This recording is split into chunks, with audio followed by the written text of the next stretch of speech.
넘어가 보겠습니다. 조금 전 한동훈 후보가 공소 취소 부탁 발언 사과했는데 일단 오늘 오전까지는 뭐 그 하나인데 오후에 들어서서 갑자기 사과문을 냈습니다.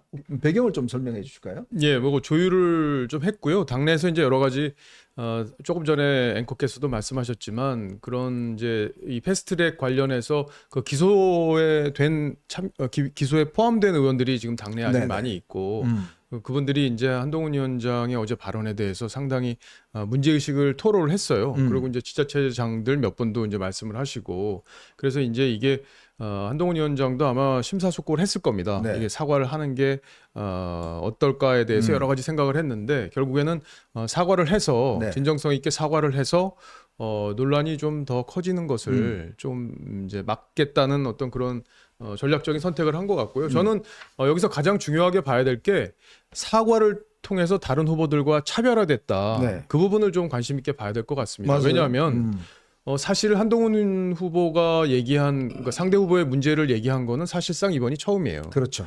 그동안은 계속 다른 후보들이 근거 없는 얘기를 가지고 그동안 공격을 해오지 않았습니까? 네네. 그리고 우리가 선거를 치르다 보면 검증이 있고 네거티브가 있는데 검증은 구체적인 사실관계가 있는 사안을 가지고 얘기하는 게 검증이고 네거티브는 불분명한 얘기를 가지고 의혹을 부풀리는 게 이제 네거티브인데 네. 지금까지는 원희룡 후보나 나경원 후보 쪽에서 줄곧 네거티브를 해왔다고 저는 생각해요. 아마 우리 시청하시는 우리 팬 여러분들도 비슷한 생각을 갖고 계실 겁니다. 네.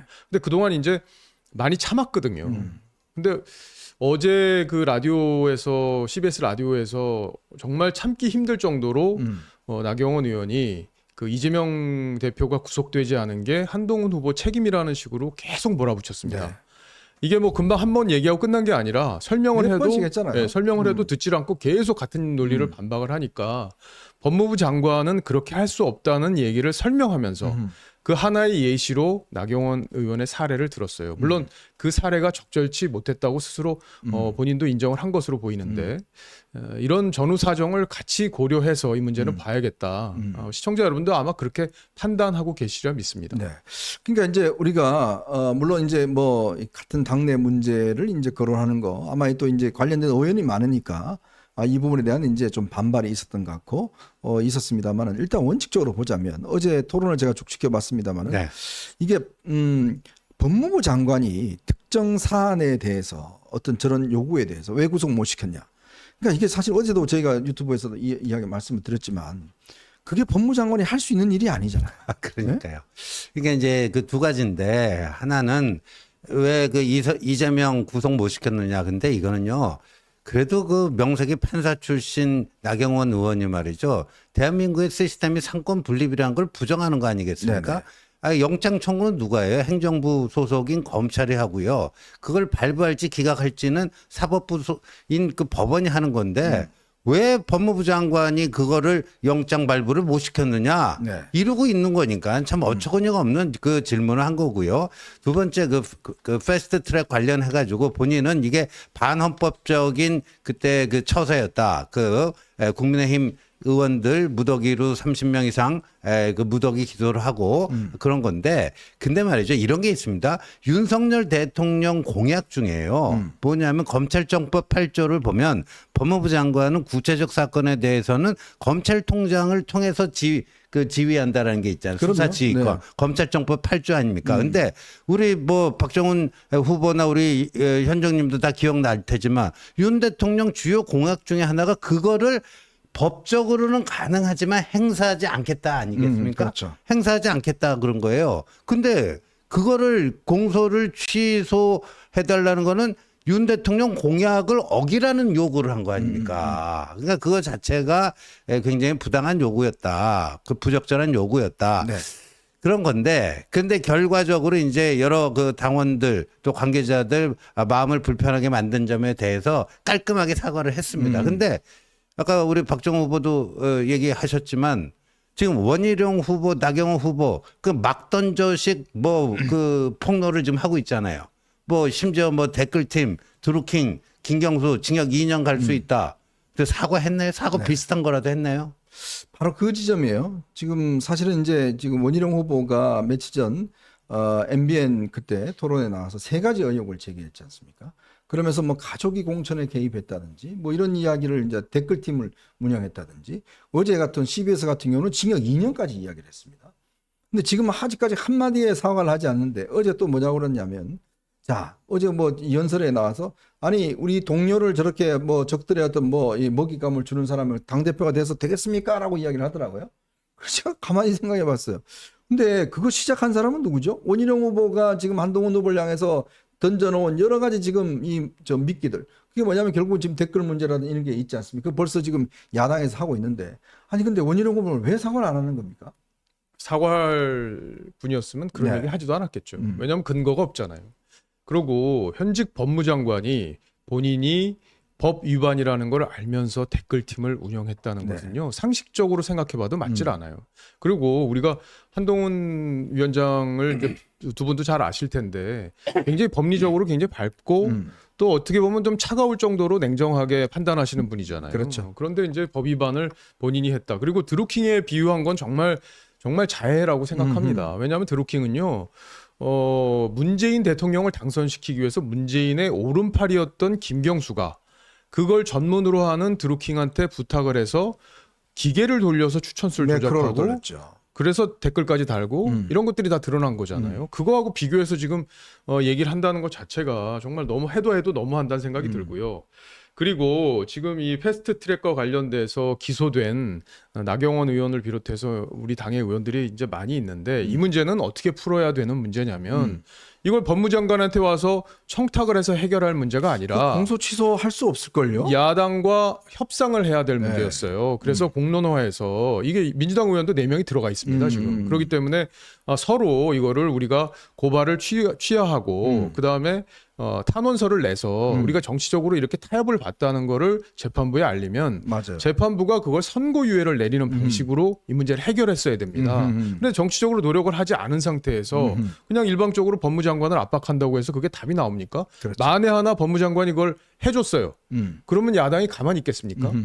그러니까 이런 정무적인 거를 여러 가지를 고려한다면 그런 방식의 해법은 맞지 않았다. 물론 지금 우리 당의 의원분들이 많이 이제 조금 화가 나 있는 부분은 그래도 민주주의를 지키기 위해서 노력했던 우리의 과거에 대해서 너무 냉정하게 우리 당의 대표가 되겠다는 사람이 그렇게 얘기하는 거는 잘못된 거 아니냐. 잘못됐다고 생각해서 사과한 거예요.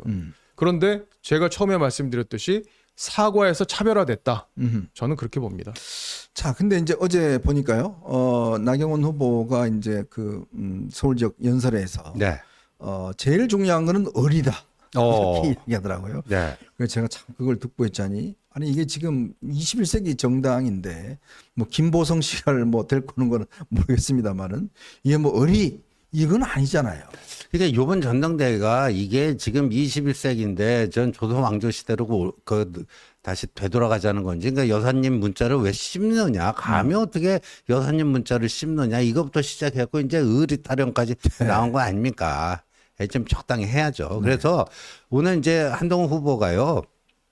예, 정말 그 본인이 쿨하게 그 결정을 하더라고요. 네.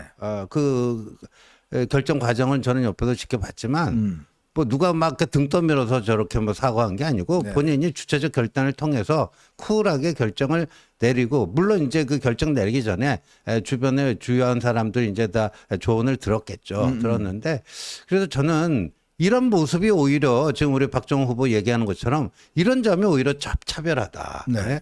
나경원, 원희룡, 윤상현 20년 넘는 그 풍부한 정치 경력을 갖고 있대지만 이분들하고 오히려 정치 초짜라고 그분들이 맨날 그 우습게하는 한동훈이 훨씬 더 이런 점에서도 그 도량이 좀 있고 또 유연한 정치를 하는구나 하는 점을 더 보여준 거 그렇게 생각합니다. 예.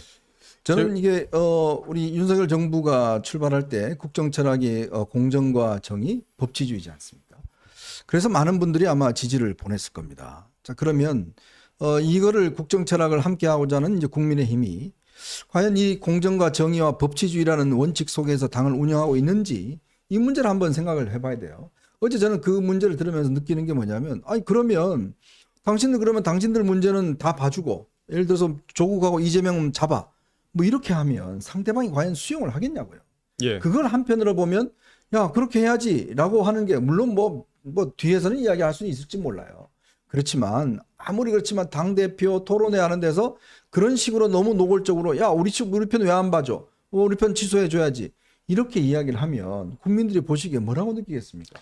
그러니까 저는 한 가지 우리가 중요하게 지금 시점에 봐야 될 부분이 바로 그 문제인 것 같아요.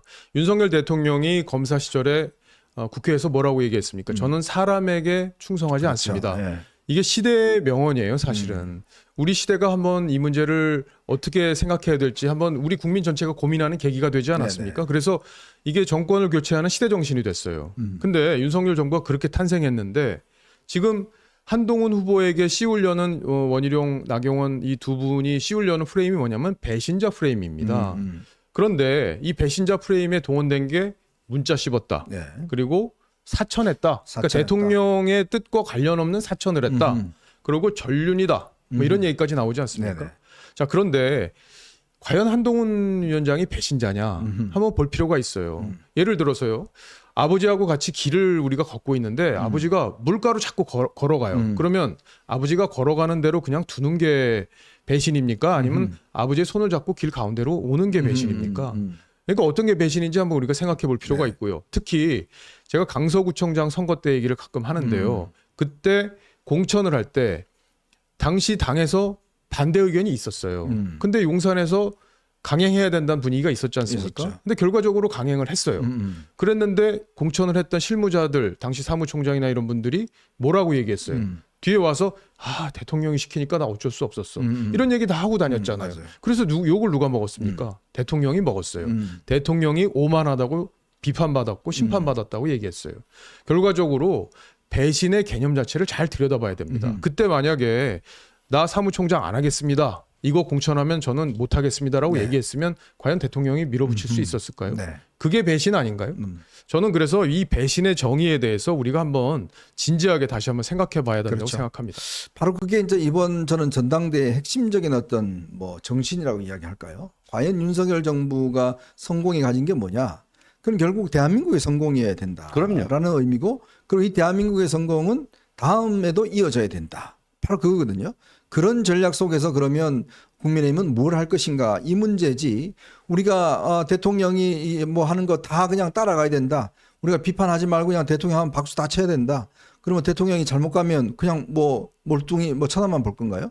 이제 그런 부분들 아까 박정원 최고위원 후보가 이야기했듯이 어떤 길을 갈 때 국민의 민심이 어디고 민심이 어디에 있는지, 그러니까 당심이 뭐 윤심이 뭐 당심이고 당심이 뭐 민심 이런 이야기가 아니라 결국 민심을 어떻게 잘 수용할 수 있는 것인가, 그런 정당을 만드는 거, 그게 제일 중요한 문제가 아닌가요? 그렇죠. 그래서 저 원희룡 후보가 이번에 자기 공약 중에 뭐 레드팀 이런 얘기를 했잖아요. 네네. 근데 그 레드팀을 어저께인가요? 그 이제 한동훈 후보가 어디다 만들 것이냐, 당에다 만들겠다고 얘기했는데, 그건 이제 당정 관계를 바라보는 원희룡 후보의 저는 시각이 조금 잘못됐다고 그럼 굳이 보는데. 레드팀 만들 필요 아니, 없나요? 그 당정 관계에서는요, 당 자체가 대통령실에 대해서 레드팀 역할을 하는 겁니다. 네네. 그렇지 않습니까? 당은 늘상 대중 유권자들과 접촉하면서 민심 파악을 대통령실보다 훨씬 더 빠르게 더 풍부하게 할 수 있기 때문에 그거를 전달하는 창구, 그 민심에 기반해 갖고 쓴소리 할 수 있는 레드팀, 당 전체가 그렇게 해야 되는 거고,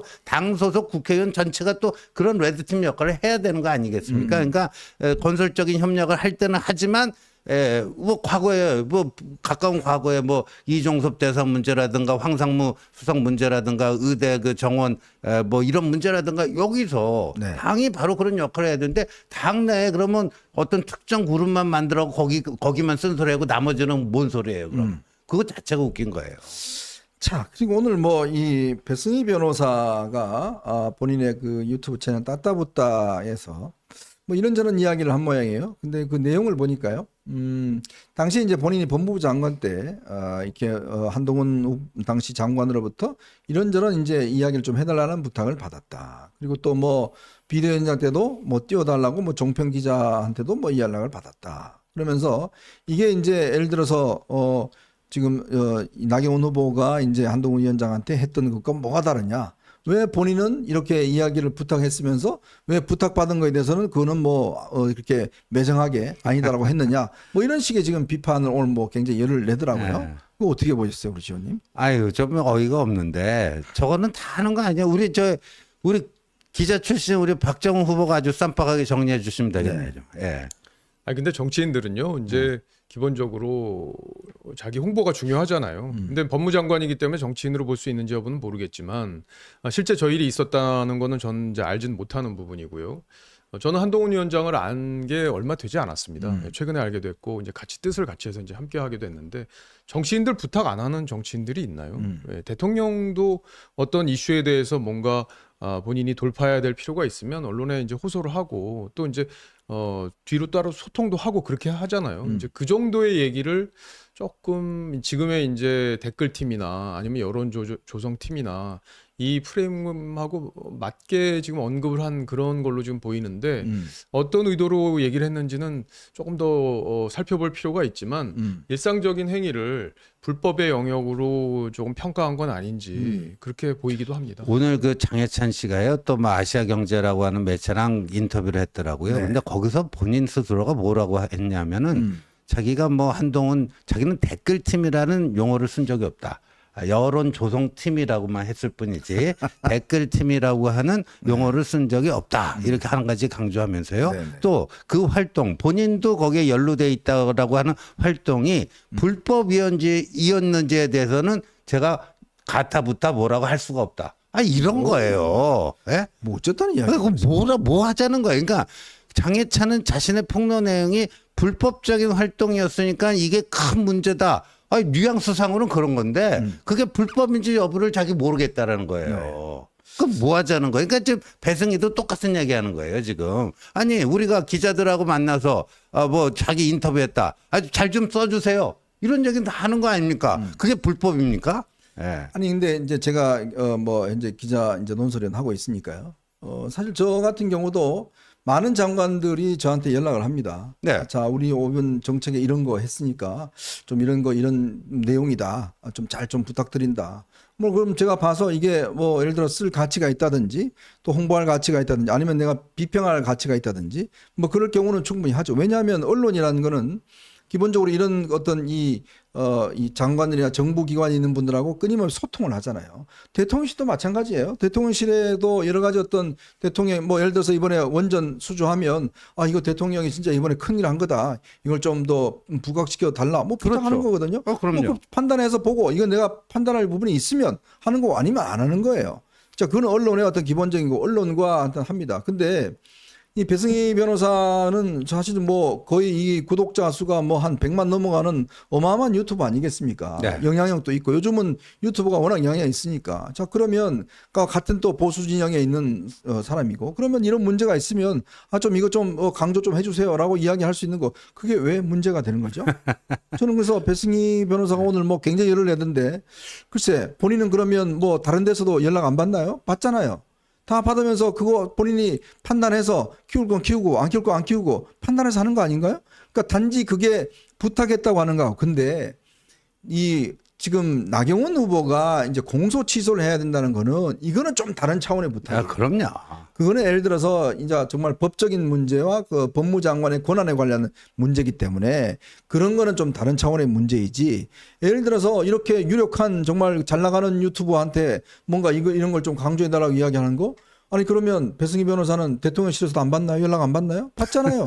다 받아서 그거 하고 하잖아요. 판단해서 하잖아요. 근데 그걸 뭐라고 문제하나요? 또 이 종평 기자 같은 경우도 제가 알기로 굉장히 친한 기자로 알고 있습니다. 예. 자, 근데 그 기자한테 개인적으로 그렇게 좀 해달라고 이야기하는 거 그게 뭐가 문제가 되는 거죠? 그래서 키웠나요?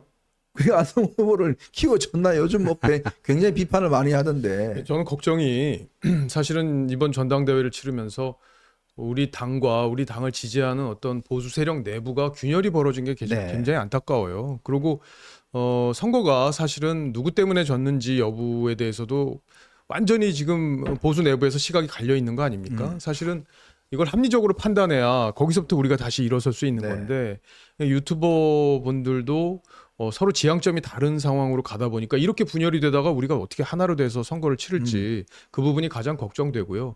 그래서 지금 이제 배신의 프레임, 배신이란 말이요 정말 자극적인 말입니다. 완전히 인간을 말종으로 만드는 말이에요. 그렇죠. 그래서 그런 표현은 쓰지 않고 가급적이면 서로 공통 분모를 찾으면서 지금부터라도 봉합을 해 나가야지만 전당대회 이후에 당정이 지금 하나가 돼서 움직이지 이거 이런 분위기로 갔다간요 완전히 따로 국밥 될 것 같아요. 네. 근데 걱정이 많습니다. 지금 사실은 이제 여러분 아시겠지만 대통령이 저렇게 이제 이번에 원전 수주도 하고 여러 가지 경제 상황도 지금 점점 좀 좋아지고 있습니다. 그리고 트럼프 대통령 뭐 후보의 뭐 당선 문제가 여러 가지 이제 어떤 우리한테 이제 변수가 있지만 또 한편으로 보면 이거한테 우리한테 좀 유리할 국면이 될 수도 있어요. 자, 그렇기 때문에 우리만 준비가 잘 되어 있으면 대한민국이 한층 더 발전할 수 있는 좋은 계기를 만들어낼 수가 있습니다. 그러니까 지금 저는요, 결국 이 선거에 제일 중요한 거는 국민들이 먹고 사는 문제예요. 뭐 이재명이 먹사내 지금 이야기를 했지만 집권 여당이 경제만 잘 챙기면요, 사실은 국민들한테 그렇게 배신당하지 않습니다. 자, 그만큼 있기 때문에 그거는 지금 여건이 갖춰져 있는 거예요. 앞으로도 저는 좋으리라고 봅니다. 자, 그렇기 때문에 지금 이 작은 차이를 가지고 뭔가 서로 물어뜯고 뭐 이렇게 하면 이거 누가 이득을 보겠습니까? 그렇죠. 민주당이 정말 박수 치는 거 아니겠어요? 굳이 왜 우리가 이런 일을 해야 되죠? 그리고 어차피 다음 대선에 우리 누군가 후보를 내세워야 될 거 아니겠습니까? 네. 그럼 오세훈, 뭐 원희룡, 뭐 나경원 다 있고 그다음에 지금 한동훈 뭐 다 나갈 수 있는 걸 만들어 주는 거 중요한 게 아니겠어요? 그리고 같이 경쟁해서 정말 이 보수파의 정말 이 후보를 하나 내세우는 게 그게 저는 제일 중요한 관건이라고 생각이 그래도 들거든요. 많은 분들이 방금 전에 우리 박정호 최고가 그 했던 그 걱정 저도 뭐 많이 하고 있고요. 이러다가 이제 이 자유우파 보수 진영이 이리저리 그냥 갈기갈기 찢겨지는 거 아니겠는가. 아, 진짜 그 뭐 전당대회 결과는 곧 나오겠지만 정말 승자 없는 모두가 패자가 되는 그런 게 되는 게 아니냐 걱정과 우려가 많습니다. 그래서 오늘 이제 한동훈 후보의 그 깔끔한 사과도 사실상 이 전대 과정 그 유종의 미를 거두고 그리고 전대 이후에 또 이제 화합을 대비한 그런 저는 포석이라고 보고요. 그래서 이제 내일부터 이제 모바일 투표가 시작이 됩니다.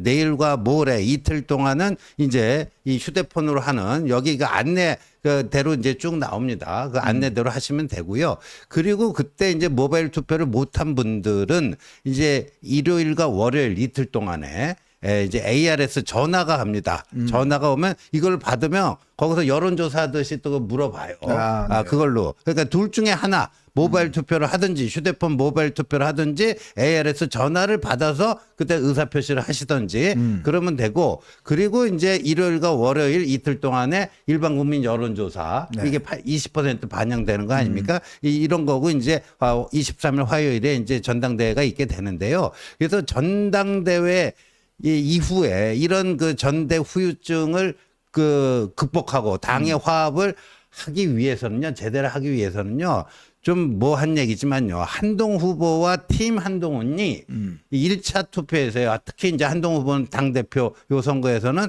1차 투표에서 좀 안정적으로 과반 득표를 해서 1차 투표에서 끝나는 게 뭐 결선 투표까지 가고 이러면요, 이게 이제 골이 더 깊어집니다. 예, 서로. 예, 골이 더 깊어지기 때문에 우리 이제 그래서 팀 한동훈 해갖고 이제 저도 오늘 제 페북에도 올리고 저희들이 많이 그 하는데 우리 이제 박정훈 최고위원 후보 또 장동혁 최고위원 후보 청년 최고위원으로는 이제 진종호 이 팀 한동훈 이 네 사람을 좀 압도적으로 지지를 해 주시면 전대 이후에 당 화합을 해 나가는데도 큰 힘이 될 거다 이렇게 생각합니다. 예, 득표율이 결국에는 얼마나 당원들로부터 지지를 받는 지도부냐 이걸 결정하기 때문에 이제 투표를 많이 해주시고 저희를 지지해 주시면 좋겠다는 말씀 드리고요. 저희가 기본적으로는 전대 이후에 당을 하나로 모아가려고 그렇게 마음을 먹고 있어요.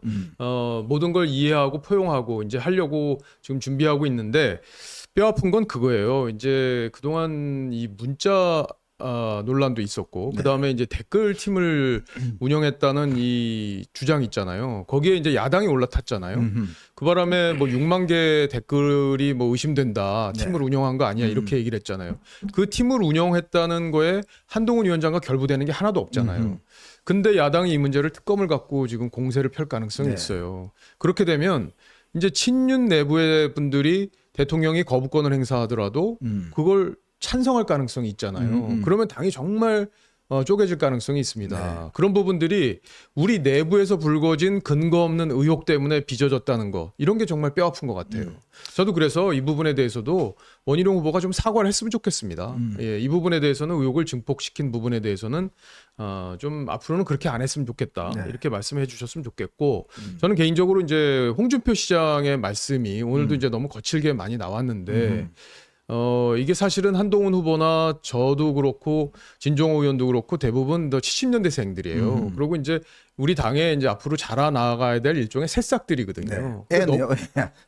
얼라라고 표현하셨는데 홍준표 지금 50 시장 넘은 사람들이 얼라가 어디 있습니까? 근데 너무 짓밟으시는 것 같아요, 싹을. 이 당을 앞으로 이끌어 나갈 인재들인데 좀 귀하게 여기시고 혼낼 일이 있으면 따로 이렇게 혼내시고 이래야지. 그렇게 그냥 껌껌이 그냥 무슨 뿌리를 뽑겠다는 식으로 말씀하시는 거는 조금 좀 자제해 주셨으면 좋겠습니다. 뿌리 뽑으려다가 뽑힙니다. 예. 그거 조심해야 돼요. 자, 어쨌건 이제 전당대 이후에 사실은 이제 원팀이 중요할 것 같습니다. 지금 제가 초대에 말씀드렸던 우리가 이제 체코의 원전을 수주했지 않습니까? 그게 원팀이 때문에 가능했거든요. 한수원, 두산중공업, 뭐 등등, 현대중공업 등등 해서 이런 팀이 하나로 묶어서 각자의 어떤 역할을 나누고 그렇게 돌파하니까 결국은 수주를 한 겁니다. 마찬가지로 지금의 이 집권 여당의 어려움, 또 보수파의 어려움도 저는 원팀이 된다면 충분히 돌파할 수 있겠다. 그리고 또 그러려면 승자가 손을 내밀어야 된다. 승자가 특히 큰 어떤 이 포용적인 정책들을 펴서 이런 전당대회 어떤 모든 문제들을 좀 포용하고 나가는 뭐 다 끝난 것 같은 그런 분위기입니다만 어쨌건 그런 것들을 할 수 있는 생각을 미리 좀 하는 게 저는 중요하다 이런 생각이 듭니다.